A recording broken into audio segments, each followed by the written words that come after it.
హరే కృష్ణ. అందరికీ కూడా మన భాగవతామృతం కార్యక్రమానికి స్వాగతం అండి. కార్యక్రమం మొదలు పెట్టే ముందు ప్రార్థనలు చేద్దాము. జయ రాధ మాధవ కుంజ బిహారీ, జయ రాధ మాధవ కుంజ బిహారీ, జయ గోపీ జనా వల్లభా గిరివరధారి, జయ గోపీ జనా వల్లభా గిరివరధారి, యశోదనందన బ్రజ జన రాజన, యశోదనందన బ్రజ జన రాజన, యశోదనందన బ్రజ జన రాజన, యశోదనందన బ్రజ జన రాజన, యమునా తీరావనచారి,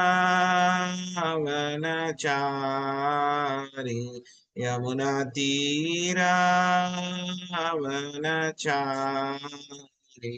యమునా తీరావనచారి, జయ రాధ మాధవ కుంజ బిహారీ, జయ రాధ మాధవ కుంజ బిహారీ, జయ రాధ మాధవ కుంజ బిహారీ. ఓం నమో భగవతే వాసుదేవాయ.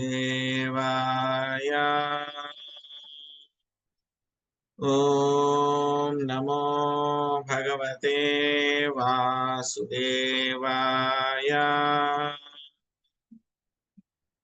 ఓం నమో భగవతే వాసుదేవాయ.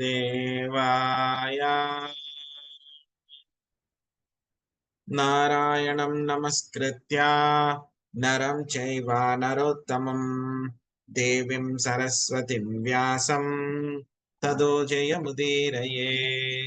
శృణ్వతాం స్వకదా కృష్ణ పుణ్యశ్రవణ కీర్తన, హృదయంతస్థో హి అభద్రాణి విదునోతి సుహృత్సతాం. నష్టప్రాయేషు అభద్రేషు నిత్యం భాగవత సేవయా, భగవతి ఉత్తమ శ్లోకే భక్తిర్భవతి నైష్టకీ. ఓం అజ్ఞానతిమిరాంధస్య జ్ఞానాంజనాశలాకయా చక్షురున్మిలితం యేన తస్మై శ్రీ గురవే నమః. శ్రీ చైతన్యమనోభీష్టం స్థాపితం యేన భూతలే స్వయం రూపా కదా మహ్యం దదాతి స్వపదాంతికం. వందేహం శ్రీగురో శ్రీయుతాపదకమలం, శ్రీగురున్ వైష్ణవాంశ శ్రీరూపం సాగ్రజాతం సహగణా రఘునాథాన్వితం తాం సజీవం సాద్వైతం సావధూతం పరిజనా సహితం కృష్ణ చైతన్య దేవం శ్రీరాధా కృష్ణ పాదా సహగణా లలితా శ్రీ విశాఖాన్వితాంశ. హే కృష్ణ కరుణా సింధో దీనబంధో జగత్పతే, గోపేశ గోపికా కాంత రాధా కాంత నమోస్తుతే. తప్త కాంచన గౌరాంగీ రాధే వృందావనేశ్వరి, వృషభానుసుతే దేవి ప్రణమామి హరిప్రియే. వాంఛాకల్పతరుభ్యశ్చ కృపా సింధుభ్య ఏవ చ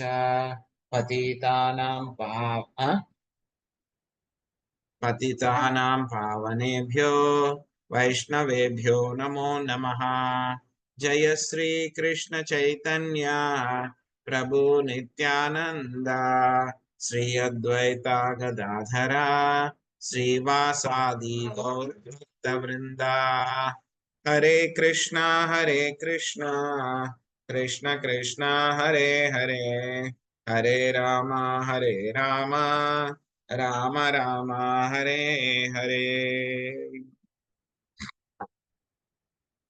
हरे कृष्ण ప్రభుజీ, దండవత్ ప్రణామాలు.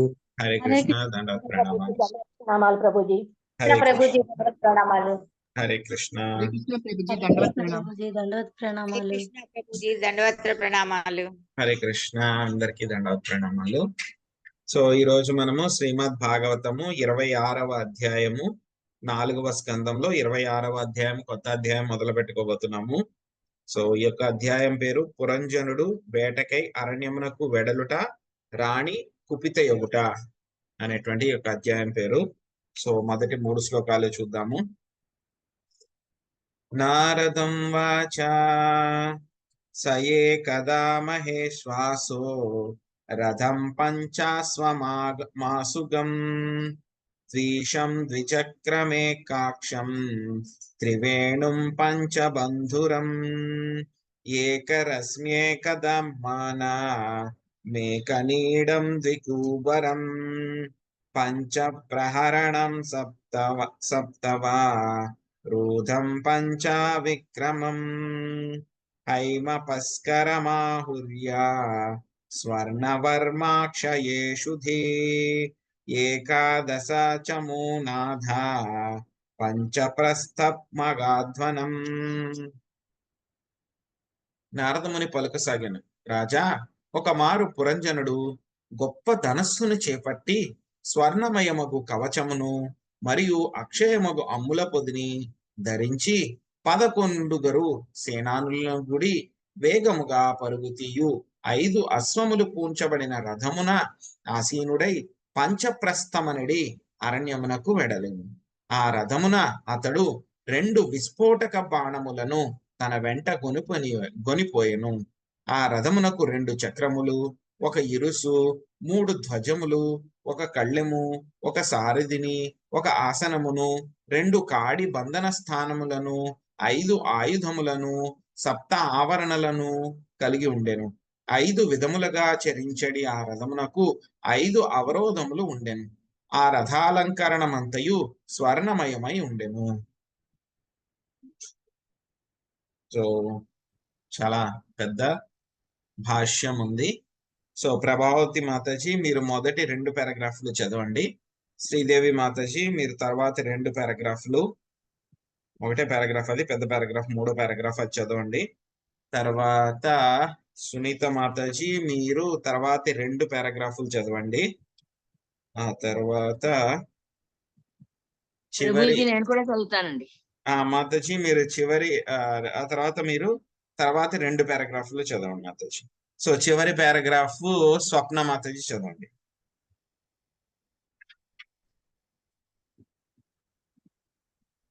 ప్రభావతి మాతాజీ ఉన్నారండి? చదువుతున్నాను ప్రభు. హరే కృష్ణ ప్రభు.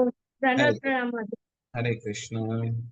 జీవుని భౌతిక దేహము ఏ విధముగా ప్రకృతి త్రిగుణముల ఆధీనమున ఉన్నదో ఈ 3 శ్లోకములు వివరించుతున్నవి. దేహమే రథము. ఇక భగవద్గీత 2.13 ఎందు వివరించబడినట్లు దేహినోస్మిన్ యథా దేహే, జీవుడే దేహ యజమాని అయి ఉన్నాడు. దేహి అని పిలువబడి అతడు దేహమునందు ప్రత్యేకించి హృదయమునందు వసించి ఉండును. అటు జీవుడు ఒక రధికునిచే నడుపబడుచుండును. భగవద్గీత 18.61 ఎందు యంత్రారూఢాన్ని మాయయ రూపరపబడినట్లు ఆ రథము త్రిగుణమయమై ఉన్నది. యంత్రము అనగా వాహనమని భావము. దేహము ప్రకృతిచే వసబడినట్టిది. దేహమునకు సారథి పరమాత్ముడు. జీవుడు ఆ రథమునందు ఆసీనుడై ఉన్నాడు. ఉన్న పరిస్థితి అంతయు ఇదియే. జీవుడు ఎల్లప్పుడూ సత్వ రజస్తమో గుణములచే ప్రభావితుడవుతుండును. ఇది భగవద్గీత 7.19 ఎందును త్రిభిర్గుణమయే భావై జీవుడు త్రిగుణములచే మోహితుడై ఉన్నాడని ధృవపరచబడినది. ఆ త్రిగుణములే ఈ శ్లోకమున 3 ధ్వజములుగా వర్ణితమైనవి. ధ్వజమును బట్టి రథ యజమానిని తెలుసుకొని కొనగలిగినట్లుగా త్రిగుణ ప్రభావం బట్టి రథము ఏదుపుగా చెందుతున్నదో సులభముగా తెలుసుకొనవచ్చును. అనగా ఒకానొక గుణమునకు లోబడి దేహం ఎట్లు నడుస్తున్నదో దృష్టి కలిగిన వాడు చక్కగా నెరగగలడు. మనుషుడు ధార్మికుడు కాబోదినను దేహం ఎట్లు తమ్ము గుణముచే ప్రభావితమగుడనే విషయమును నిరూపించుటకు జీవుని కార్యక్రమమును ఈ 3 శ్లోకములలో వివరించబడినది. అత్యంత ధర్మపరుడు కావాల్సి ఉన్నప్పటికీ ఏ విధముగా అతడు తమోగుణ ప్రభావమునకు లోనయ్యను ప్రాచీన పరిధికి నారదుడు నిరూపింపగోరెను. హరే కృష్ణ ప్రభు. హరే కృష్ణ ధన్యవాదాలు. హరే కృష్ణ. హరే కృష్ణ ప్రభుజీ, దండవత్ ప్రణామాలు. కర్మకాండ యందు మనుజుడు వేద నిర్దేశితమగు పలు యజ్ఞములను నిర్వహించును. ఆ యజ్ఞములలో జంతు బలి వేదమంత్రముల బలమును పరీక్షించుటకు జంతువుల ప్రాణములతో ప్రయోగము చేయుట ఉపదేశించబడినది. కాని జంతువద నిక్కముగా తమోగుణ ప్రధానమగు కర్మయే. మనుజుడు ధార్మిక చింతన కలిగి ఉండవచ్చును, కాని జంతుబలి శాస్త్రములలో ఉపదేశించబడినది. అది వేదములందే కాక ఇతర సాంప్రదాయముల వారి నవీన గ్రంథములను తెలుపబడినది. ఈ జంతు బలులు ధర్మము పేరిటనే ఉపదేశింపబడినను వాస్తవమునకు తమో గుణయుతులకై ఉపదేశించబడినట్టివి. అట్టి వారి జంతు బలిని కావించినప్పుడు కనీసము ఆ కార్యమును ధర్మము పేరిట నిర్వహించగలరు. కాని ఆ ధర్మ విధానము ఆధ్యాత్మికమైనప్పుడు వైష్ణవ సాంప్రదాయము వలె జంతు బలికి దాని యందు తావే ఉండదు. అటువంటి దివ్యమైన ధర్మ విధానమునే శ్రీకృష్ణ భగవానుడు భగవద్గీత 18.66 యందు ఇట్లు ఉపదేశించును. సర్వధర్మాన్ పరిత్యజ్య మామేకం శరణం వ్రజ అహం త్వాం సర్వ పాపేభ్యో మోక్షయిష్యామి మా శుచః. సర్వ విధములైన ధర్మములను త్యజించి కేవలము నన్నే శరణ పొందుము. నిన్ను సర్వ పాపముల నుండి నేను ముక్తిని గావింతును. భయము నొందుకుము. జంతు బలులను కూడినట్టి యజ్ఞ నిర్వహణలందే ప్రాచీన బర్హి నియుక్తుడై ఉండెను. అట్టి యజ్ఞములు తమోగుణ ప్రధానమైనవని నారదుడు తెలియజేయగోరెను. శ్రీమద్ భాగవతము యొక్క ఆరంభమునందే ప్రోజ్ఞిత కైతవో వ్రత అని చెప్పబడినది. అనగా కైతవ ధర్మ విధానములన్నీయును శ్రీమద్ భాగవతము నుండి తరిమివేయబడినవి. భాగవత ధర్మము మనుజునికి భగవంతునితో గల సంబంధముతో ముడిపడినట్టిది. నందు జంతు బలి ఉపదేశించబడలేదు. హరే కృష్ణ కృష్ణ కృష్ణ హరే హరే, హరే రామ రామ రామ హరే హరే అనుచు కావించడి సంకీర్తన యజ్ఞమున జంతు బలి తెలుపబడలేదు. హరే కృష్ణ ప్రభుజీ, దండవత్ ప్రణామం. హరే కృష్ణ ధన్యవాదాలు. హరే కృష్ణ మాత. హరే కృష్ణ. ఒక చిన్న సూచన. హరే కృష్ణ మాత, చిన్న సూచన. సో యాక్చువల్ గా మనం భాష్యం చదువుతున్నప్పుడు ప్రతిసారి మీరు హరే కృష్ణ చెప్పాల్సిన అవసరం లేదు. మళ్ళీ చివరిలో ధన్యవాదాలు కూడా అవసరం లేదు. ఎందుకంటే స్టార్టింగ్ లో విష్ చేస్తున్నారు కదా, సరిపోతుంది. డైరెక్ట్ గా మీరు పారాగ్రాఫ్ చదివేయండి. చిన్న సూచన, ఏమనుకోవద్దు. హరే కృష్ణ. హరే కృష్ణ. సో లేట్ అయితే గనక మీరు లేట్ అయిందని చెప్పక్కర్లేదు మాతాజీ, మీరు కూడా. ఓకే, డైరెక్ట్ గా క్లాస్ లో జాయిన్ అయిపోండి, అంతే. ఇంటి పనుల వల్ల లేట్ అయింది. పర్వాలేదు మాతాజీ, మీరేం కారణాలు కూడా ఏం చెప్పక్కర్లేదు మాతాజీ. చెప్పద్దు మాతాజీ. ఓకే మాతాజీ. గురువులకు పాదాభివందనం.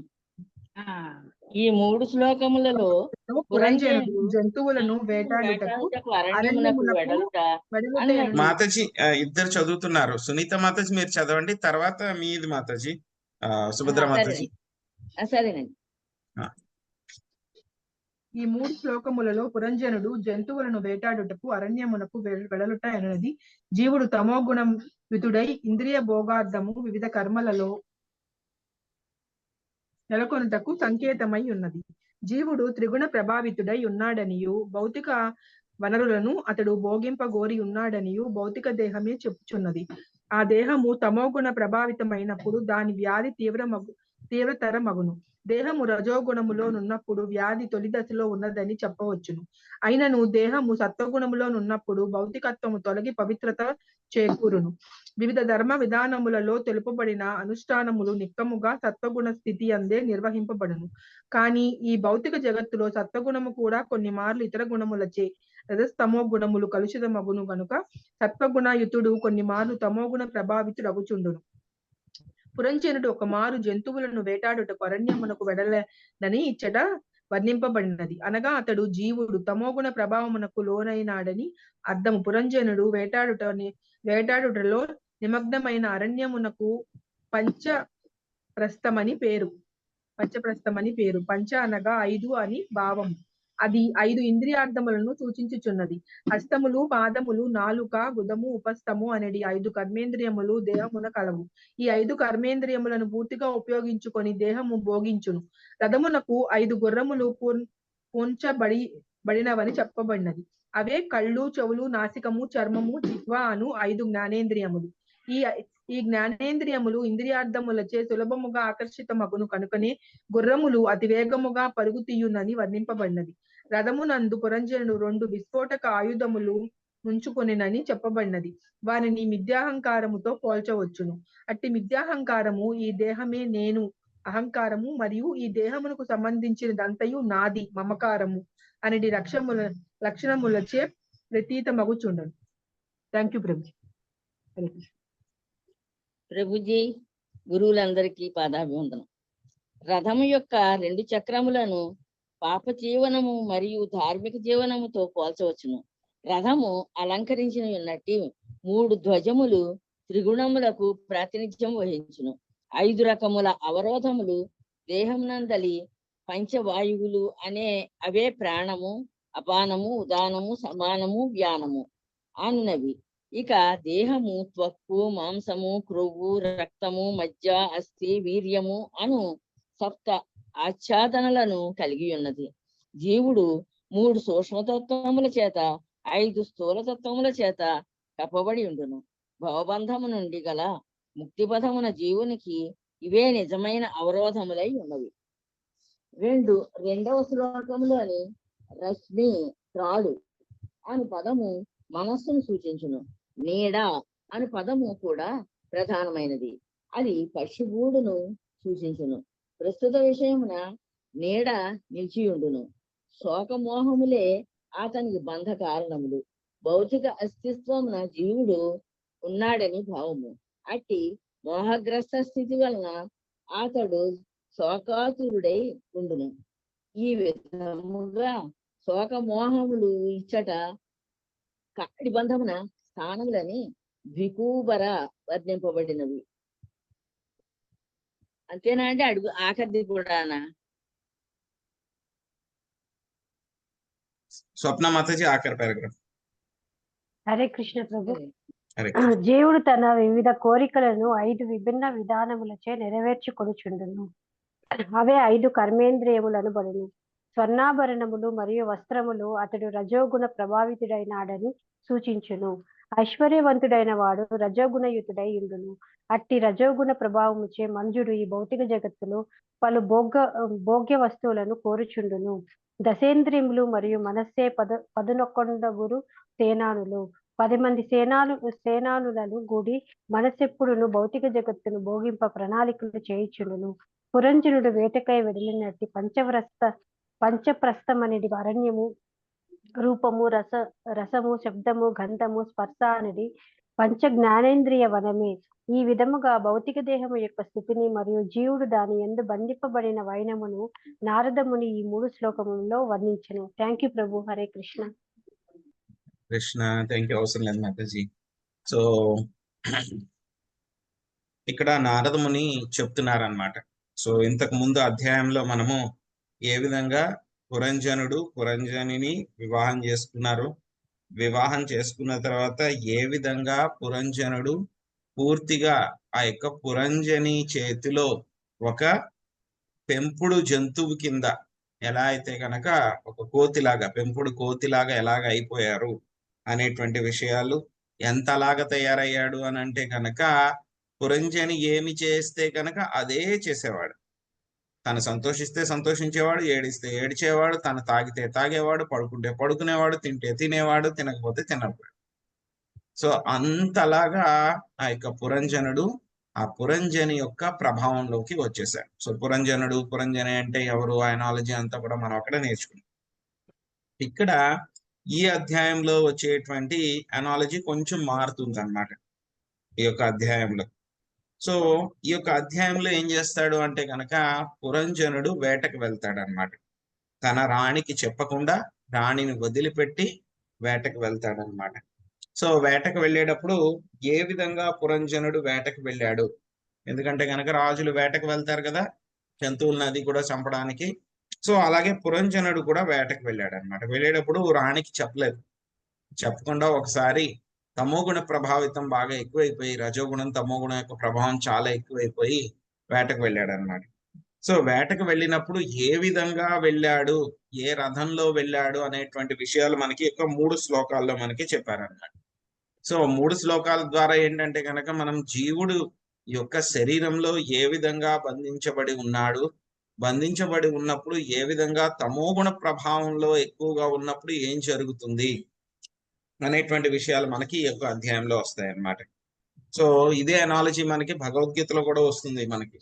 సో భగవద్గీతలో కూడా మనకి ఏం చెప్తారు, 5 గుర్రాలు అంటే కనుక 5 ఇంద్రియాలు, ఆ యొక్క తాడు అంటే కనుక మనస్సు, ఆ డ్రైవర్ రథసారథి ఎవరైతే ఉన్నాడో అది ఎవరు బుద్ధి, అదేవిధంగా ఆ ప్రయాణికుడు ఎవరైతే ఉన్నారో ఆ ప్రయాణికుడు ఆత్మ అని చెప్పేసి అక్కడ మనకి చాలా బ్రీఫ్ గా చెప్తారనమాట. కానీ ఈ యొక్క అధ్యాయంలో ఇంకా చాలా క్లారిటీగా చెప్పారనమాట. జీవుడి యొక్క రథము అనేటువంటి దాంట్లో ఎలాగా చిక్కుకుపోయి ఉన్నాడు. భగవద్గీతలో కూడా మనకి అదే చెప్పారు, మనకి 18వ అధ్యాయంలో యంత్రరూఢాని మాయయ.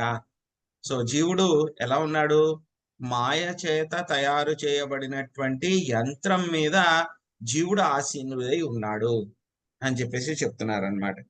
సో ఏ విధంగా త్రిగుణాల యొక్క ప్రభావంలో ఆసీనుడై ఉన్నాడు అనేటువంటి విషయాలు మనం ఒక్కొక్కటి చూద్దాం. సో ఇక్కడ పురంజనుడు గురించి చెప్తున్నారు. పురంజన అంటే కనుక ఎవరు, మనకి ఆత్మ అని చెప్పి తెలుసున్నాం. ఆ తర్వాత ఇక్కడ రథము అనేటువంటిది ఏమిటి, రథం అనేటువంటిది శరీరము. సో ఆ తర్వాత పురంజనుడు ఏం చేశాడు, ఒక విల్లుని బాణాలని కూడా తీసుకుని వెళ్ళాడు అనమాట. సో ఆ యొక్క విల్లు ఏమిటి, ధనుస్సు ఏమిటి అంటే కనుక నేనే కర్తను నేనే భోక్తను అనేటువంటి భావనలో మునిగిపోయి ఉండడం అన్నమాట. సో తర్వాత పురంజనుడు ఏం చేశాడు, వెళ్తూను బంగారపు ఒక ఆర్మర్ అన్నమాట, ఒక కవచాన్ని ధరించాడు అన్నమాట. సో అదే విధంగా పురంజనుడు వెళ్ళినటువంటి ఆ యొక్క రథానికి కూడా చాలా బంగారపు తొడుగులు అవన్నీ కూడా ఉన్నాయన్నమాట. సో ఇవన్నీ కూడా బంగారం అనేటువంటిది కనిపిస్తూ ఉందంటే కనుక దాని యొక్క అర్థం ఏంటి, మనం కూడా బంగారంతో అలంకరించుకుంటాం కదా మన యొక్క శరీరాన్ని. దాని యొక్క అర్థం ఏంటంటే కనుక మనము రజోగుణంలో ఉన్నాము అని చెప్పేసి దాని యొక్క అర్థం అన్నమాట. సో తర్వాత పురంజనుడి యొక్క అమ్ముల పొదిలో ఏంటంటే కనుక లెక్కలేనన్ని బాణాలు ఉన్నాయన్నమాట, లెక్కలేనటువంటి బాణాలు. సో ఏంటి బాణాలు దేన్ని సూచిస్తూ ఉన్నాయంటే కనుక జీవుడికి ఉన్నటువంటి భౌతిక పరమైనటువంటి కోరికలు ఎన్ని ఉంటాయి, అవి కోరికలు లెక్కలేనటువంటివి అన్నమాట. ఒకదానికోసం ట్రై చేస్తాము, అది అవుతుంది, అది అవ్వక ముందు ఇంకో 10 వచ్చేసి రెడీగా ఉంటాయి, నాది కావాలి అని చెప్పి ఇంద్రియాలు చెప్తాయి నాకు అది కావాలి ఇది కావాలి అని చెప్పి ఒక్కొక్కటి పెద్ద పెద్ద లిస్ట్ పెట్టుకుంటాయి అన్నమాట. సో లెక్కలేనన్ని కోరికలు ఆ యొక్క అమ్ముల పొదిలో ఉన్నటువంటి లెక్కలేనన్ని ఆయుధాలు. అదే విధంగా ఏంటంటే కనుక 2 చాలా శక్తివంతమైనటువంటి బాణాలు కూడా ఉన్నాయి ఈ లెక్కలేనటువంటివే కాకుండా. అవి ఏంటంటే కనుక మనకి ఇక్కడ చెప్పినట్లు అహంకారము మమకారంతో సమానం అన్నమాట. సో అహంకారము అంటే కనుక నేనే ఆకారము, అదే విధంగా నాకు సంబంధించినటువంటివన్నీ కూడా ఇవి నావి అనేటువంటి భావన అన్నమాట. అహంకారము యొక్క మమకారం అనేటువంటివి 2 చాలా ఎక్స్ప్లోజివ్ అన్నమాట, చాలా శక్తివంతమైనటువంటి బాణాలు. అవి కాకుండా ఇంకొక 5 బాణాలు ఉన్నాయి అని చెప్పి చెప్తున్నారు అనమాట. ఏమిటి 5 బాణాలు అని అంటే కనుక యొక్క జ్ఞానేంద్రియాలు ఏవైతే ఉంటాయో వాటి యొక్క కర్మలు అన్నమాట 5 బాణాలు. సో ఆ తర్వాత ఇంకేంటి 5 గుర్రాలు ఉన్నాయి అని చెప్పి చెప్తున్నాయి అన్నమాట. ఈ యొక్క 5 గుర్రాలు ఏంటంటే కనుక ఎందుకంటే కనుక గుర్రాలు చాలా అట్రాక్ట్ అయిపోయినాయి అన్నమాట ఇంద్రియార్థాల పట్ల. అందుకని అవి ఏం చేస్తున్నాయి, చాలా చాలా ఫాస్ట్ గా పరిగెడుతున్నాయి. ఈ యొక్క 5 గుర్రాలు ఏంటంటే కనుక 5 జ్ఞానేంద్రియాలు అన్నమాట. ఆ తర్వాత ఆ రథానికి ఏమున్నాయి, 2 చక్రాలు ఉన్నాయి. ఆ 2 చక్రాలు ఏంటంటే గనక పుణ్యకర్మలు, పాపకర్మలు అన్నమాట. ఆ తర్వాత మళ్ళీ దానికి ఆ 2 చక్రాలని కలపడానికి ఒక ఇరుసు ఉంది, ఒక యాక్సిల్ ఉందన్నమాట. సో అదేమిటి అంటే గనక ప్రధాన. సో ఆ తర్వాత మళ్ళీ రథానికి 3 ఏమున్నాయి, ధ్వజాలు ఉన్నాయన్నమాట. సో ఇది వరకు ఏంటంటే గనక ఆ రథంలో ఎవరు వస్తున్నారు అని చెప్పి ఎవరికైనా తెలియాలి అంటే గనక ఆ యొక్క ధ్వజాన్ని చూసి చెప్పేవాళ్ళు అనమాట. సో అర్జునుడి యొక్క రథం మీద ఎవరు ఉంటారు, హనుమంతుల వారు ఉంటారు అనమాట, జెండాపై కపిరాజు. సో దాన్ని బట్టి అది అర్జునుడి రథము అని చెప్పి తెలుస్తుంది అనమాట. ఇది వరకు అలా సింబల్స్ పెట్టుకునేవాళ్ళు దూరం నుంచే ఆ రథం మీద ఎవరున్నారు అనేటువంటి దాన్ని బట్టి అన్నమాట. సో అలాగే ఈ యొక్క పురంజనుడి యొక్క రథం మీద కూడా 3 ఏమున్నాయి, ఆ యొక్క ధ్వజాలు ఉన్నాయన్నమాట. సో ఆ ధ్వజము ఏదైతే గనక బాగా పైన ఉందో దాన్ని బట్టి అర్థం చేసుకోవచ్చు అన్నమాట. మనం చెప్పుకున్నాం, ఒక్కొక్కసారి సత్వగుణము మనకి ప్రామినెంట్ గా ఉంటుంది, చాలా ఎక్కువ ఉంటుంది. ఒక్కొక్కసారి రజోగుణము ప్రామినెంట్ గా ఉంటుంది, అంటే చాలా ప్రభావం ఎక్కువ ఉంటుంది. ఒక్కొక్కసారి తమో గుణం యొక్క ప్రభావం ఎక్కువగా ఉంటుంది. ఈ 3 కూడా ఒకదానితో ఒకటి పోటీ పడుతూ ఉంటాయి అన్నమాట. అలాగే 3 ధ్వజాలు కూడా ఏంటంటే గనక ఒక్కొక్కసారి ఒక్కొక్క ధ్వజము పైన ఉంటుంది. అంటే గనక అప్పుడు ఆ పర్టికులర్ మోడ్ ఏదైతే గనక త్రిగుణం ఏదైతే ఉందో అది ప్రభావితంలో ఉంది అని చెప్పేసి మనం అర్థం చేసుకోవాలన్నమాట. సో ఆ తర్వాత 5 రకాలైనటువంటి సపోర్ట్స్ ఉన్నాయన్నమాట. ఏమిటి 5 రకాలైనటువంటి సపోర్ట్స్ అంటే కనుక మన శరీరంలో ఉండేటువంటి పంచవాయువులు అన్నమాట. ఇవేంటంటే కనుక సైకిల్స్. ఏంటవి, ప్రాణ, అపాన, ఉదాన, సమాన, వ్యాన, ఇవన్నీ అన్నమాట. ఆ తర్వాత ఆ యొక్క 5 గుర్రాలని కూడా నియంత్రించేటువంటి ముక్కుతాడు ఏమిటది, సో అది మనస్సు అన్నమాట. ఆ యొక్క డ్రైవర్ ఏదైతే ఆ రథానికి ఎవరైతే సారథి ఎవరైతే ఉన్నారో ఆ సారథి ఎవరు, బుద్ధి. ఆ తర్వాత ఏమిటి, ఆ యొక్క రథంలో కూర్చోవడానికి ఒక ఆసనం కూడా ఉంది. ఆసనం ఏంటి, అది మనస్సు అన్నమాట. ఎందుకంటే కనుక ఎక్కడ ఉంటుందండి మన యొక్క ఆత్మ శరీరంలో, ఎక్కడ ఉంటుంది, హృదయ దగ్గరగా హృదయంలో ప్రభు, హృదయంలో. హృదయం అనేటువంటి ఆసనం మీద మనసు ఉంటుంది. కాబట్టి ఆ యొక్క రథంలో కూడా హృదయం అనేటువంటిది ఆ ప్రదేశంలోనే ఆ సీట్ అన్నమాట. ఏదైతే కనుక జీవుడు కూర్చుంటాడు కదా, ఆ సీట్ ఏంటి, అది హృదయం అన్నమాట. సో ఆ తర్వాత 7 రకాలైనటువంటి ఆచ్ఛాదనలు ఉన్నాయన్నమాట, కవరింగ్స్ ఉన్నాయి మొత్తం ఆ యొక్క రథానికి అన్నమాట, పోతలు అన్నమాట. ఏమేంటి అంటే గనక అవి మొత్తం సప్త ధాతువులు అన్నమాట. ఏమిటవి ఆ యొక్క సప్త ధాతువులు అని అంటే కనుక మనకి చక్కగా చెప్పారు. ఇక్కడ ఏం చెప్పారు, త్వక్కు, మాంసము, కొవ్వు, రక్తము, మజ్జ, అస్థి, వీర్యము. ఇవన్నీ కూడా ఏంటి, జీవుణ్ణి కప్పేసినాయి అన్నమాట. ఇవన్నీ కూడా ఆచ్ఛాదనలు, ఇవన్నీ కూడా కప్పేసినాయి అన్నమాట. ఇంకా ఏంటంటే గనక ఆ రథము 5 రకాలైనటువంటి డైరెక్షన్స్ లో దిక్కులకి వెళ్తుందంట ఆ యొక్క రథం. సో ఏంటి 5 రకాలైనటువంటి దిక్కులు అంటే కనుక ఆ యొక్క కర్మేంద్రియాలు ఏవైతే ఉన్నాయో వాటి యొక్క కర్మలు అన్నమాట. ఆ తర్వాత మళ్ళీ 5 రకాలైనటువంటి అవరోధాలు ఉన్నాయి. 5 రకాలైనటువంటి అవరోధాలను కూడా ఏంటి, మనకి శరీరంలో ఉండేటువంటి వాయువుని అవరోధాలతో పోల్చారన్నమాట. ఆ తర్వాత ఆ యొక్క రథంతో పాటు ఎవరున్నారు అంటే గనక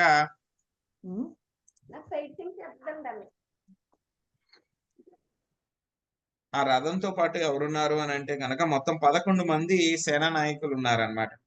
ఎవరు అంటే గనక వాళ్ళు 10 ఇంద్రియాలు మళ్ళీ మనస్సు అన్నమాట. ఆ తర్వాత ఎక్కడికి వెళ్తోంది ఆ యొక్క రథము, ఆ యొక్క రథం అనేటువంటిది పంచప్రస్థ అనేటువంటి ఒక అరణ్యానికి వెళ్తోంది. ఏంటి పంచప్రస్థ అనేటువంటి అరణ్యము అంటే గనక ఇంద్రియార్థములు ఏవైతే గనక సెన్స్ ఆబ్జెక్ట్స్, వాటి కోసమే కదా పరుగు పెడుతుంది ఆ యొక్క మనస్సు. అదే విధంగా మిగతా 5 ఏవైతే ఉన్నాయో 5 రకాలైనటువంటి ఇంద్రియాలు, జ్ఞానేంద్రియాలు, కర్మేంద్రియాల ద్వారా మొత్తం అంతా కూడా పరిగెడుతూ ఉంది అనమాట. సో ఈ విధంగా జీవుడు మొత్తము యొక్క భౌతిక ప్రపంచంలో, అందులోనూ మాయ చేత ఇవ్వబడినటువంటి యంత్రరూఢాని మాయ అనేటువంటి శరీరంలో జీవుడు చిక్కుకుపోయి ఉన్నాడు. దానిలో 2 రకాలైనటువంటి కవరింగ్స్ ఉన్నాయి. ఒకటి ఏమిటవి, స్థూల శరీరము, అదే విధంగా సూక్ష్మ శరీరంతో 2 కూడా కప్పబడి ఉన్నాయి అన్నమాట. సో ఇక్కడ ఎక్కడికి వెళ్ళాడు పురంజనుడు అంటే కనుక వేటాడడానికి వెళ్ళాడు అనమాట.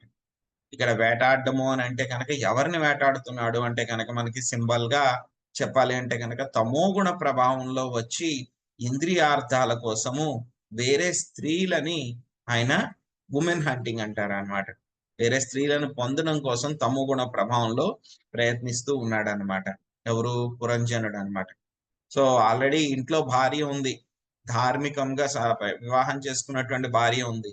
అయినా సరే అది సరిపోదన్నమాట. సరిపోకుండా ఏం చేస్తున్నాడు పురంజనుడు? భార్యకి, ధార్మికమైనటువంటి భార్యని వదిలిపెట్టేసి వేరే స్త్రీలని పొందడానికి ప్రయత్నిస్తూ ఉన్నాడు అనమాట. సో దీన్ని ఉమెన్ హంటింగ్ అయితే ఇదే హంటింగ్ అనేటువంటి ఆ యొక్క ఉద్దేశ్యం అన్నమాట. సో ఇక్కడ ప్రాచీన వర్గీయ కదా ప్రభుజీ, ప్రాచీన వర్గీయ మాతాజీ ప్రాచీన వర్గీ గురించే కదా ఇది చెప్పేది, ఆయనే అట్లా చేస్తున్నారా? ఆయన అట్లా చేయటం కాదు. ఇలాగ జీవుడు ఒక్కొక్కసారి ఏమవుతుందంటే కనుక తమో గుణ ప్రభావంలో ఉండి చాలా తప్పు పనులన్నీ కూడా చేస్తూ ఉంటారు అని చెప్పి సింబాలిక్ గా చెప్పారనమాట. అంటే ప్రాచీన బర్హి ఇలా చేశాడని కాదు.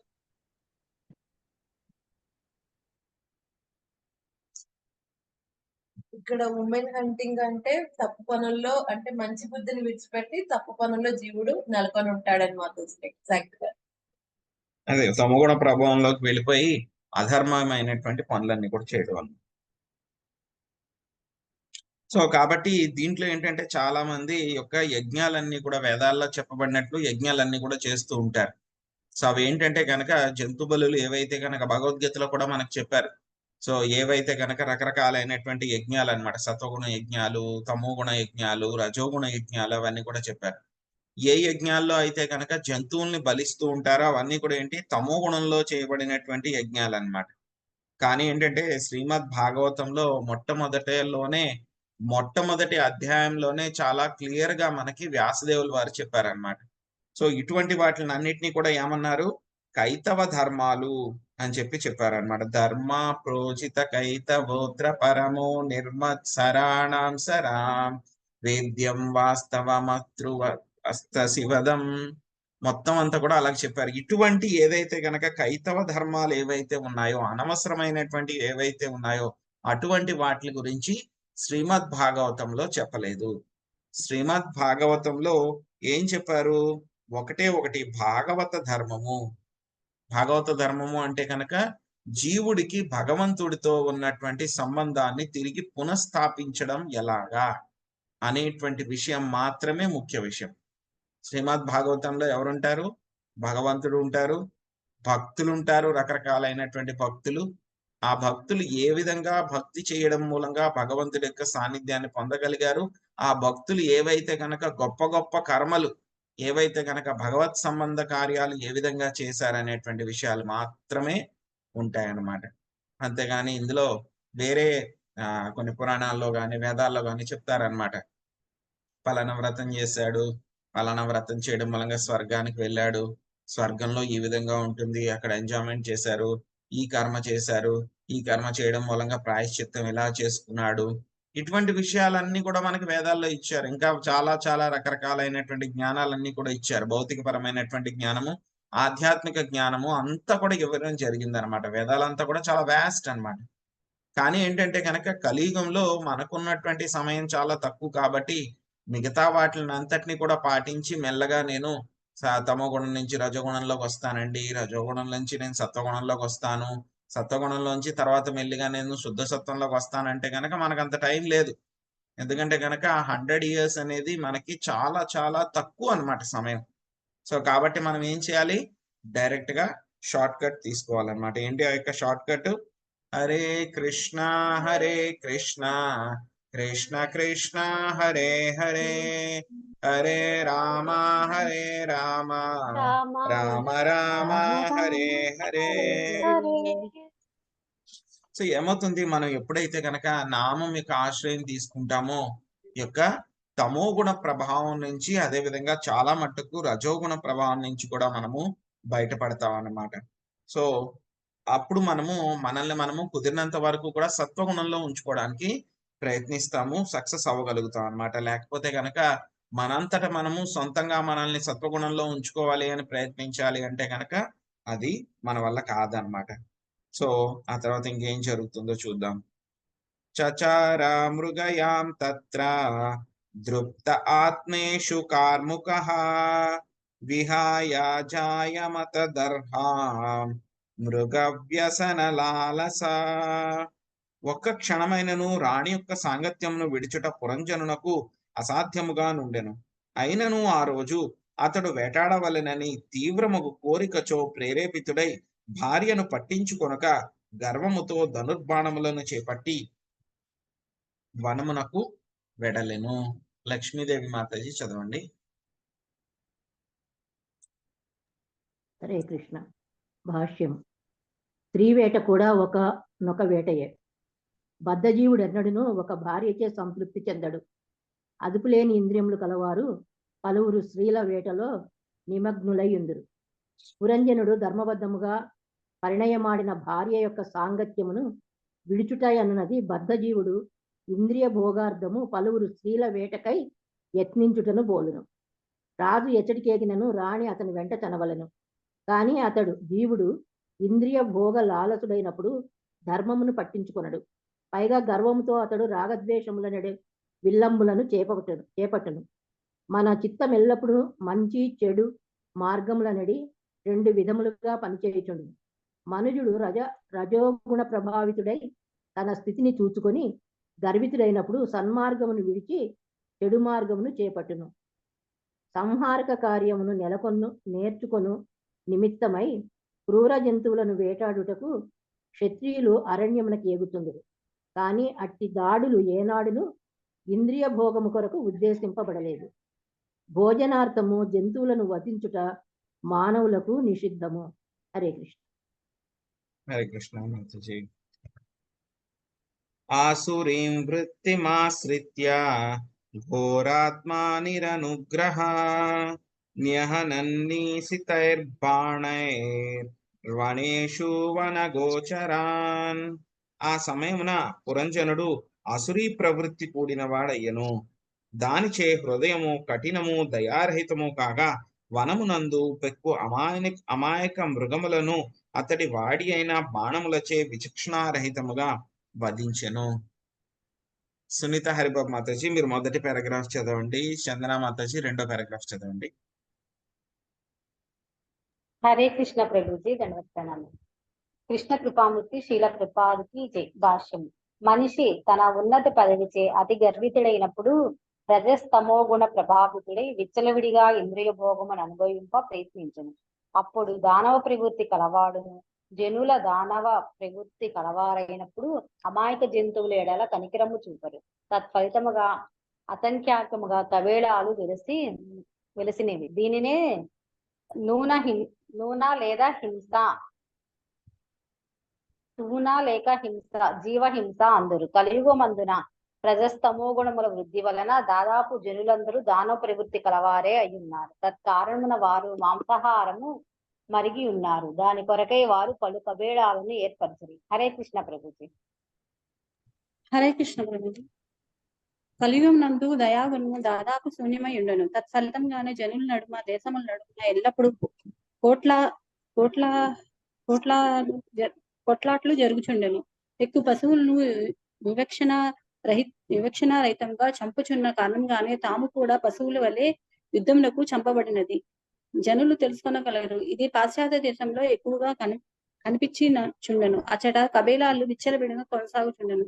అందువలన ప్రతి 5 ఏళ్లకు లేదా 10 ఏళ్లకు ఒక పెద్ద యుద్ధము చెలరేగి అసంఖ్యాకంగా జనులు పశువుల కన్నను క్రూరంగా చంపుచున్నారు.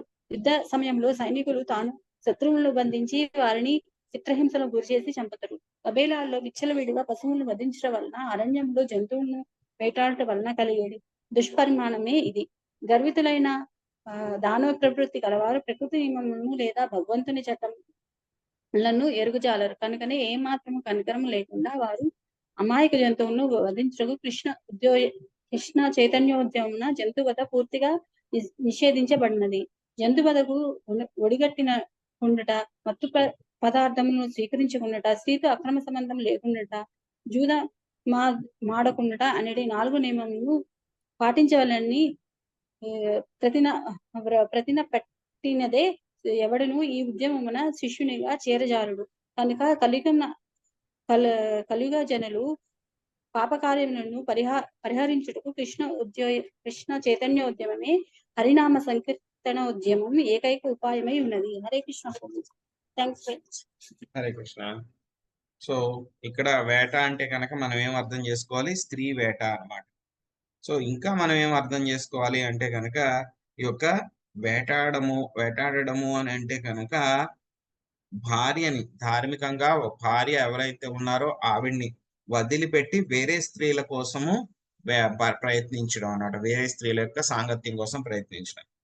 దాని యొక్క అర్థం ఏమిటి అని అంటే కనుక ఏవైతే కనుక ధర్మ సూత్రాలు ఏవైతే ఉన్నాయో వాటిని పాటించకుండా జీవుడు ఏంటంటే కనుక తన ఇంద్రియ తృప్తి కోసము ధర్మ విరుద్ధ కార్యాలలో నియుక్తుడవ్వడము.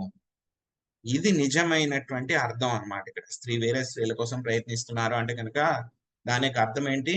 ధర్మ సూత్రాలను వదిలిపెట్టేసి, ధార్మిక పద్ధతులను వదిలిపెట్టేసి ఇంద్రియ తృప్తి కోసము అధర్మ కార్యాలు చేయడమే దీని యొక్క ఉద్దేశం అన్నమాట, దాని యొక్క అర్థం అన్నమాట. సో ఎప్పుడు కూడా పురంజనుడు భార్యను ఎప్పుడు కూడా వదిలిపెట్టలేదు, ఎప్పుడు కూడా కూడానే ఉండేవాడు. కానీ ఏమైందంటే కనుక ఒకరోజు చాలా తమోగుణ ప్రభావం ఎక్కువైపోయింది. అందుకని ఏం చేశాడు? భార్యను వదిలిపెట్టేశాడు. భార్యని తీసుకువెళ్లకుండా తన యొక్క విల్లు, అదే విధంగా ఆయుధాలు, రథము, వీళ్ళందరినీ, మిగతా వాళ్ళ సైన్యాన్ని అందరినీ కూడా తీసుకుని వెళ్ళి అడవికి వెళ్ళాడు. అంటే కనుక జీవుడు కూడా ఏమవుతాడంటే ఎప్పుడు కూడా ధర్మ పద్ధతుల్ని పాటిస్తూనే ఉండవచ్చు ఒక జీవుడు. కానీ ఏమవుతుంది, ఏదో ఒక రోజు తమోగుణ ప్రభావం బాగా ఎక్కువైపోతే కనుక తమోగుణ ప్రభావంలో బాగా ఇంద్రియపరమైనటువంటి ఆ యొక్క ఇంద్రియార్థాలని భోగించాలి అనేటువంటి భావన బాగా పెరిగిపోయింది అనుకోండి, ఏమవుతుంది, అప్పుడు జీవుడు ధర్మమేది అధర్మమేది అనేటువంటి విచక్షణని కోల్పోయి అధర్మ పద్ధతులలో ఆ విధంగా భోగించాలి అనే విధంగా ప్రయత్నిస్తూ ఉంటాడు అనమాట. సో ఎలా మొదలవుతుంది అని అంటే కనుక ముందు రజోగుణంలో ఉంటాడు జీవుడు. రజోగుణంలో ఉన్నప్పుడు ఏం చేస్తూ ఉంటాడు? బాగా ధనాన్ని సంపాదించేస్తూ ఉంటాడు. సో కొంతమంది సక్సెస్ అవుతారు, కొంతమంది సక్సెస్ అవ్వకపోవచ్చు. ఎవరైతే కనుక సక్సెస్ అయిపోయారో వాళ్ళకి ఏంటంటే కనుక చేతి నిండా డబ్బులు ఉంటాయి. సో డబ్బులు ఉన్నప్పుడు ఏం చేయాలి? జీవుడు ఎక్కడో అక్కడ భోగించాలి. భోగించడానికి అప్పుడు ఏం చేస్తాడు? రకరకాలైనటువంటి మార్గాల్ని అన్వేషిస్తాడు అన్నమాట. ఏమిటి జీవుడు భోగించడానికి ఉండేటువంటి మార్గాలు? ఒకటి, మొట్టమొదటిగా దొరికేది ఏంటి? మాంసభక్షణ. దాంతో మొదలు పెడతాడు. తర్వాత రెండవ లెవెల్కి ఏం వెళ్తాడు? ఆ యొక్క మద్యపానం చేయడము, అదేవిధంగా సిగరెట్ తాగడము, వీటితో నెక్స్ట్ లెవెల్కి వెళ్తాడు. ఇంకా ఇది కూడా సరిపోదు అనమాట. ఇంకా ఇవన్నీ కూడా ఇంద్రియాలు ఇవన్నీ కూడా సాటిస్ఫై అయ్యాయి, కానీ ఇంకొక ఇంద్రియం సాటిస్ఫై అవ్వట్లేదు, చర్మం. కాబట్టి ఏం చేస్తూ ఉంటాడు? పరస్త్రీ సాంగత్యం కోసం ప్రయత్నిస్తూ ఉంటాడు. సో ఈ విధంగా ప్రయత్నించడానికి ఏ విధంగా అంటే కనుక వాడు అందరినీ వివాహం చేసుకోవడానికి ఇష్టపడ్డు కదా.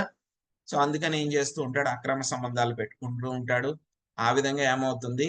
మెల్లగా వాడి యొక్క అప్పటిదాకా వాడు సంపాదించుకున్నటువంటి ధర్మబద్ధంగా వారు సంపాదించుకున్నటువంటి ఆ యొక్క సంపదలు కానీ, వాడి యొక్క యశస్సు కానీ, వాడి యొక్క ప్రోవెస్ ఏదైతే కనుక శక్తి కానీ ఏదైతే ఉందో అన్ని కూడా మెల్లమెల్లగా ఈ యొక్క అధర్మ వర్తన మూలంగా అవన్నీ కూడా క్షీణించిపోతాయి అన్నమాట. అవన్నీ కూడా క్షీణించిపోతాయి. చాలా ఎగ్జాంపుల్స్ చూసాం అన్నమాట. సో మన పక్కింటి వాళ్ళు చూస్తూ ఉంటాం, మన ఊళ్ళను తెలుసున్న వాళ్ళు చాలా మంది ఉంటారన్నమాట. సో బాగా ధనం సంపాదిస్తారు, అంతా బాగుంటుంది. సో బాగున్న తర్వాత ఏం చేస్తుంది? ఏదో విధంగా ఇంద్రియాలని భోగించాలి అని చెప్పేసి ఈ విధంగా పక్కదారులు తప్పుతూ ఉంటారు. పక్కదారులు తప్పిన తర్వాత ఏమవుతుంది? ఆ దారిలో అంత ఈజీగా ఏమీ కాదు. అధర్మం చేయడం అనేటువంటిది చాలా ఈజీ ఏం కాదు. అధర్మం చేయాలి అని అంటే కనుక అది చాలా ఖర్చుతో కూడుకున్నటువంటి పని. ఇంకా భక్తి చేయాలంటే కనుక చాలా తేలిక, ఖర్చు ఏం పెట్టక్కర్లేదు. కానీ అధర్మం చేయాలంటే మాత్రం చాలా ఖర్చు పెట్టాలి. సో భక్తుడు అనుకోండి, ఏముంటాడు వాడు? నా వెజిటేరియన్ ఫుడ్ తింటాడు, ప్రసాదం తింటాడు. ఇంకా దానికి ఏమైనా ఎక్కువ ఖర్చు అవుతుందా? ప్రసాదం చేసుకోవడానికి వెజిటేరియన్ ఫుడ్ తినడానికి ఏమైనా ఖర్చు అవుతుందా? చాలా మినిమం. అదే నాన్ వెజిటేరియన్ ఫుడ్ తినాలంటే కనుక ఎంత కష్టము. అది వెజిటేబుల్స్ కన్నా కనీసం ఒక 5-6 రెట్లు ఎక్కువ ఖర్చు ఉంటుంది, చాలా ఎక్కువ ఖర్చు ఉంటుంది. మళ్ళీ అది తింటాడు, తిన్న తర్వాత హెల్త్ ప్రాబ్లమ్స్ వస్తాయి. హెల్త్ ప్రాబ్లమ్స్ వచ్చిన తర్వాత వాటిని సాటిస్ఫై చేసుకోవాలి, మళ్ళీ దాన్ని చూసుకోవాలి. ఆ తర్వాత మందు తాగడం, అది ఏమన్నా తక్కువ కాస్ట్ అవుతుందా? బోల్డ్ అంత ఖర్చు ఉంటుంది. వాడు ఒక్కడే తాగడానికి ఇంట్రెస్ట్ ఉండదు. వాడే కాకుండా ఇంకో నలుగురు ఫ్రెండ్స్ వేసుకుని వెళ్తాడు. వాళ్ళందరినీ కూడా పోషించాలి, వాళ్ళందరికీ కూడా తాగించాలి. దానికి బోల్డ్ ఖర్చు అవుతుంది. ఇంకా అక్రమ సంబంధాలు పెట్టుకుంటాడు. అక్రమ సంబంధాలు పెట్టుకుంటే కనుక ఎవరైనా ఊరికే ఫ్రీగా వస్తారా? వాళ్ళు కూడా బోల్డ్ అంతా ఇంద్రియం అంటే ధనాన్ని వాళ్ళు కూడా డిమాండ్ చేస్తారు. సో ఇవన్నీ కూడా చేయడానికి వాడి దగ్గర ఉన్నటువంటి ధనం అంతా కూడా ఖర్చు అయిపోతుంది చాలా ఫాస్ట్ గా. ఖర్చు అయిపోయిన తర్వాత ఏమవుతుంది, మళ్ళీ దాన్ని రీకూప్ చేసుకోవాలి కదా మళ్ళీ. అది వెంటనే మళ్ళీ తర్వాత ధనం రాదు అంత ఫాస్ట్ గా. అందుకని ఏం చేస్తాడు, మళ్ళీ అధర్మ పద్ధతులలో మళ్ళీ ధనాన్ని సంపాదించాలి. ఎవరినో అన్యాయం చేయడము, మోసగించడము, లేకపోతే కనుక ఎవరి దగ్గర అప్పు తీసుకోవడము, ఇవన్నీ కూడా చేస్తూ ఉంటాడు. ఇది ఎలా అవుతుందంటే కనుక ఒక సైకిల్ లాగా అన్నమాట. ఏమవుతుంది, ఒకదాన్ని చేస్తూ ఒక దాంట్లో ఒకటి మెల్లమెల్లగా కూరుకుపోయి మొత్తానికి వాడు అధపాతాళానికి వెళ్ళిపోతాడు అనమాట. వాడికి తెలియకుండానే అందులో పడిపోయి అందులో వెళ్ళిపోతూ ఉంటాడు. సో అదే విధంగా ఇక్కడ సో ఇవన్నీ కూడా ఏమవుతాయి, మొదట ఎక్కడి నుంచి మొదలవుతుంది, నాలుకతోటి మొదలవుతుంది యొక్క పతనం అనేటువంటిది అనమాట. మందు తాగడము, అదే విధంగా నాన్ వెజిటేరియన్ ఫుడ్ తినడం తోటి ఇది మొదలవుతుంది అనమాట. ఇవే కాకుండా ఈ విధంగా జంతువులన్నిటినీ కూడా ఇష్టానుసారం చంపడం మూలంగా ఏమవుతుంది, ప్రకృతి ఊరుకోదు, సైలెంట్ గా ఉండదు ప్రకృతి. సో చాలా చోట్ల చూస్తాం, కొన్ని చాలా పాశ్చాత్య దేశాల్లో కానీ లేకపోతే కనుక ఉత్తర దిక్కులో ఉన్నటువంటి దేశాల్లో కానీ ఏమవుతుంది, ఎప్పుడు కూడా ఏదో ఒక యుద్ధము, వాళ్ళల్లో వాళ్ళే కొట్టుకుంటూ ఉంటారు, లేకపోతే కనుక పక్క దేశాలతో కొట్టుకుంటూ ఉంటారు, లేకపోతే కనుక వీళ్ళందరూ కూడా ఒక గ్రూప్ కింద ఏర్పడి అప్పుడు కొట్టుకుంటూ ఉంటారు. ఇప్పుడు చూడండి, మనకి ప్రెసెంట్ లోనే ఎన్ని నడుస్తున్నాయండి యుద్ధాలు, కనీసం ఒక 3 యుద్ధాలు. ఉక్రెయిన్ యుద్ధం జరుగుతుంది 2 సంవత్సరాలు రష్యా తోటి. సో 2-3 సంవత్సరాల నుంచి జరుగుతుంది. ఎందుకు జరుగుతుందో, ఎందుకు కంటిన్యూ చేస్తున్నారో వాళ్ళకే తెలియదు. సో ఆ తర్వాత ఇజ్రాయెల్ యుద్ధం జరుగుతుంది. సో మళ్ళీ వేరే చోట ఇంకో యుద్ధం జరుగుతుంది. ఆఫ్ఘనిస్తాన్ వాళ్ళు పాకిస్తాన్ మీద యుద్ధం చేస్తూ ఉన్నారు. సో మన మీద కూడా మళ్ళీ మన సీజ్ ఫైర్ ఏదో ప్రాబ్లం చేశారు మళ్ళీ. సో ఎందుకు జరుగుతున్నాయి ఇవన్నీ అంటే కనుక దీనికి కారణము యొక్క జంతువధ చేయడం మూలంగా అన్నమాట. సో వీళ్ళు ఏంటంటే కనుక ఏదో జంతువధ చేసేస్తే గనక మేమే బతకాలి అని అనుకుంటారనమాట. ఆఫ్రికా కంట్రీస్ లో ఏమవుతుందంటే, కొన్ని కంట్రీస్ లో ఏం చేస్తున్నారంటే అక్కడ ఏనుగులు ఉంటాయి. ఆఫ్రికా ఏనుగులు చాలా పెద్ద ఉంటాయి. ఏనుగులు అంటే కనుక చాలా ఎక్కువ ఆహార పదార్థాలు తీసుకుంటాయి కదా. సో వాళ్ళు ఏం ఆలోచిస్తున్నారు అంటే కనుక, ఏనుగులు ఒక ఏనుగు అయితే కనుక రోజుకి టన్నుల కొద్దీ ఆహారాన్ని తినేస్తుంది. అక్కడ ఏంటంటే కనుక ఆఫ్రికాలో క్షామ పరిస్థితులు ఉన్నాయన్నమాట, కరువు ఉంది. సో అందుకని వాళ్ళు ఏం ఆలోచిస్తున్నారు, ఏనుగుల్ని చంపేస్తే కనుక ఒక ఏనుగు ఒక 1000 కేజీలు ఎంతో తినేస్తుంది ఒక రోజుకి. సో ఏనుగుల్ని చంపేస్తే కనుక మనకు ఆహారం మిగిలిపోతుంది, అసలే మన కరువులో ఉన్నాం కదా అని చెప్పేసి వాళ్ళు ఏం చేస్తున్నారంటే ఇప్పుడు ఏనుగుల్ని మాస్గా చంపడం మొదలు పెట్టారు. ఒక కంట్రీ వాళ్ళు మొదలు పెట్టారు, మళ్ళీ వాళ్ళు మొదలు పెట్టారని ఆ పక్క కంట్రీ వాళ్ళు కూడా ఏనుగుల్ని చంపడం మొదలు పెట్టారనమాట. సో యాక్చువల్గా ఏంటంటే కనుక ఏనుగులు అనేటువంటివి కొంచెము మానవులు ఉన్నత స్థాయిలో ఉన్నప్పుడు ఏనుగులు వాళ్ళకి దొరుకుతాయంట. ఒక క్లాసులో మహారాజ్ చెప్పారనమాట, ఏనుగులు ఉన్నత స్థాయిలో ఉన్నటువంటి వ్యక్తుల దగ్గర మాత్రమే ఏనుగులు ఉండగలుగుతాయంట. సో అది కూడా ఏంటంటే కనుక ప్రకృతి ఇచ్చేటువంటి ఫెసిలిటీ అన్నమాట. మనం డిగ్రేడ్ అయిపోతున్నాం అంటే కనుక ఏనుగుల యొక్క పాపులేషన్ కూడా తగ్గిపోతూ ఉంటుంది అనమాట. సో ఇదివరకు చూడండి ఎన్ని ఏనుగులు ఉండేవి. సో టెంపుల్స్ లో కూడా ఎక్కడికి వెళ్ళినా సరే ఏనుగులు అన్నీ ఉండేవి. తిరుపతి వెళ్ళినా వేరే టెంపుల్స్ లో అంతా కూడా ఏనుగులు ఉండేవి. ఇప్పుడు చూడండి ఏనుగులే లేవు, కరువు. ఎందుకంటే కనుక మనకి ఆ క్వాలిఫికేషన్ తగ్గిపోయింది కాబట్టి అన్నమాట. సో కాబట్టి ఈ యొక్క 4 రకాలైనటువంటి అధర్మ వర్తనలు, కృష్ణ భక్తులు ఎవరైతే ఉంటారో వాళ్ళు 4 రకాలైనటువంటి పనులు చెయ్యరు కాబట్టి. ఏంటి 4 రకాల పనులు, యొక్క మాంసభక్షణ చేయడము, అక్రమ సంబంధాలు పెట్టుకోకుండా ఉండడము, సో అదే విధంగా మత్తు పదార్థాన్ని స్వీకరించకుండా ఉండడము. 4వది ఏంటి, ఇంకొక విషయం చెప్పడం మర్చిపోయాను, ఇదేంటిది గ్యాంబ్లింగ్ అన్నమాట. సో చెప్పాను కదా నేను, సో 3 పనులు కూడా చేస్తూ ఉంటారు, ఇంకా డబ్బులు సరిపోతే కనుక వాడు ఏం చేస్తాడు, ఇంకా చాలా ధనాన్ని తక్కువ సమయంలో సంపాదించాలని చెప్పేసి వేరే వాళ్ళని మోసం చేయడానికి, ఇంకా జోదం చేయడానికి దిగుతాడు అన్నమాట. సో జోదంలో ఏం చేస్తారు, మొట్టమొదటి వాడికి ఆశ చూపిస్తారనమాట. సో వాడు పెడతాడు, ఒక 10 రూపాయలు ఎంత పెడతాడు, వాడికి వెంటనే వాడికి ఒక 500 ఎంతో వచ్చేస్తాయి. చాలా బాగుంది, చాలా ఫాస్ట్ గా సంపాదించుకున్నాను కదా అని చెప్పేసి ఫస్ట్ రోజు వెళ్ళిపోతాడు. రెండో రోజు మళ్ళీ 500 పట్టుకుని వస్తాడు, మొత్తం పట్టుకుని వస్తాడు వాడు. 500 పెడతాడు, 500 పోతాయి. మళ్ళీ వాడు తీసుకొస్తాడు, ఇంకా తీసుకొస్తాడు, అవి పోతాయి, ఇంకా తీసుకొస్తాడు, అవి పోతాయి. ఏమనుకుంటాడు, ఇక డబ్బులు పోగొట్టుకున్నాను కదా నేను, ఈ రోజు ఆడేసి ఈ రోజు నేను సంపాదించేసుకుంటాను నేను అని చెప్పి అనుకుంటాడు. మళ్ళీ తీసుకొస్తాడు, మళ్ళీ పెడతాడు, మళ్ళీ పోతాయి. సో ఈ విధంగా వాడు ఆ సైకిల్లో వాడు 10 సంపాదించేది ఎంత ఉంటుంది, 10 రూపాయలు పెడితే మహా అయితే 500 సంపాదిస్తాడేమో, కానీ పోగొట్టుకునేది మాత్రం ఎంతలో ఉంటుంది, వేలు లక్షల్లో ఉంటుంది అనమాట. ఈ విధంగా జూదానికి పేకాట కానీ, లేకపోతే కనుక యొక్క రేసులు కానీ, గుర్ర పందాలు కానీ, ఈ మధ్యన అయితే కనుక ఆన్లైన్ లో గేమింగ్లు మొదలైపోయినాయి.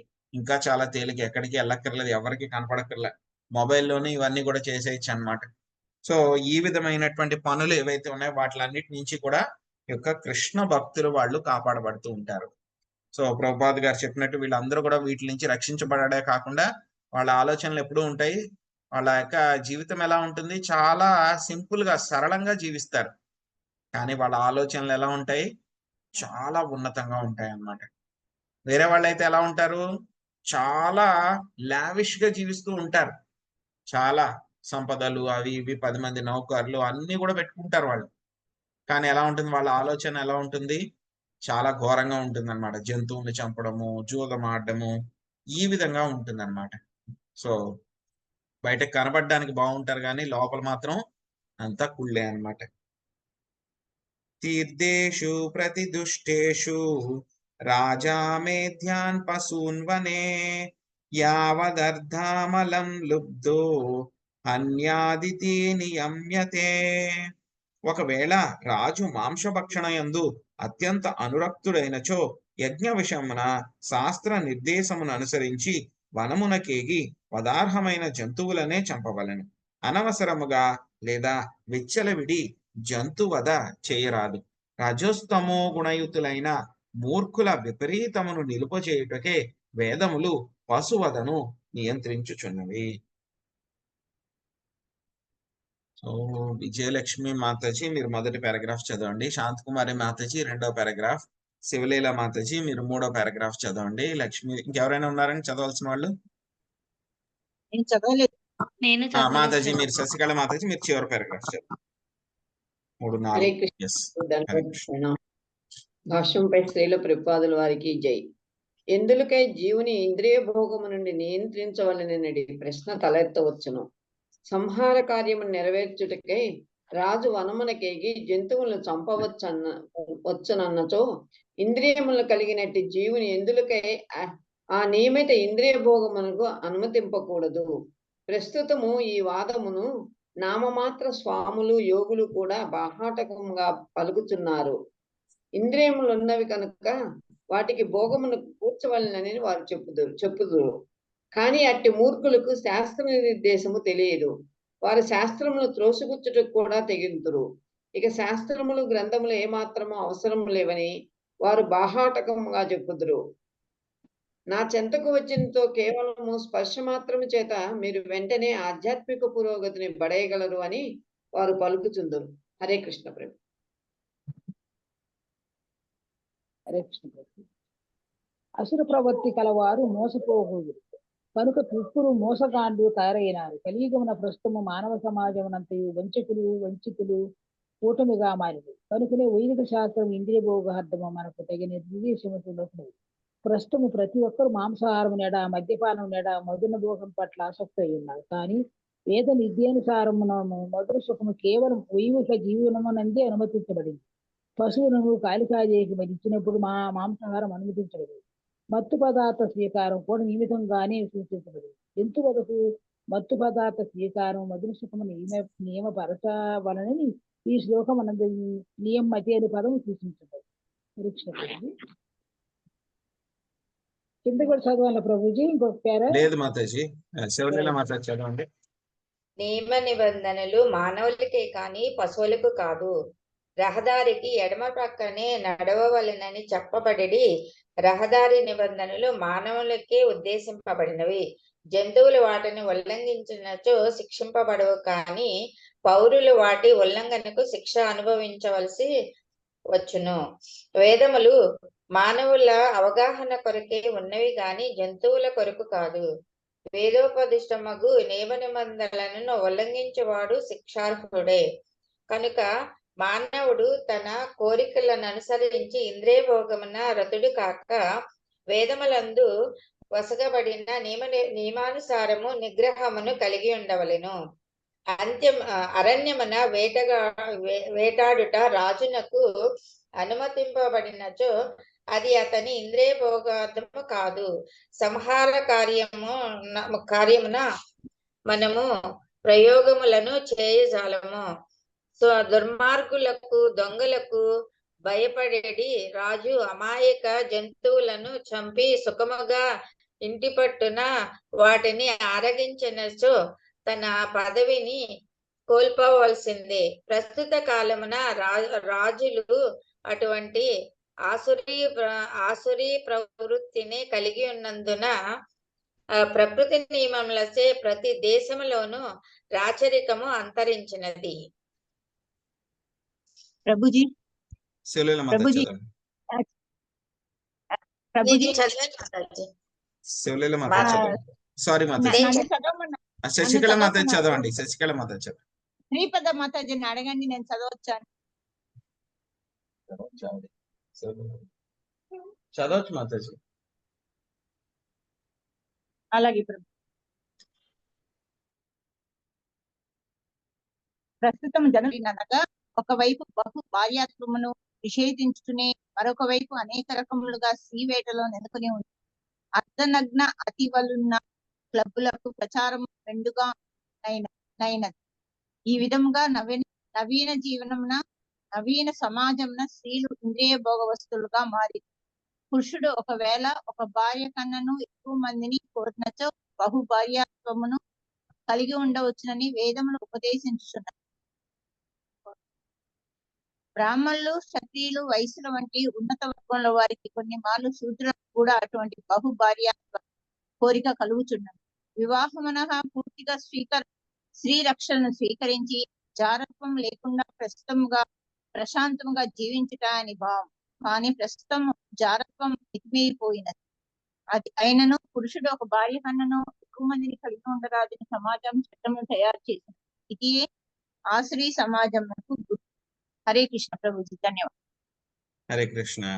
సో ఇక్కడ ఈ శ్లోకంలో మనకి ఏం చెప్తున్నారు అంటే కనుక, ఒకవేళ కనుక నిజంగానే రాజు యొక్క మాంసభక్షణ చేయాలి అని అంటే కనుక ఏ విధంగా చేయాలి?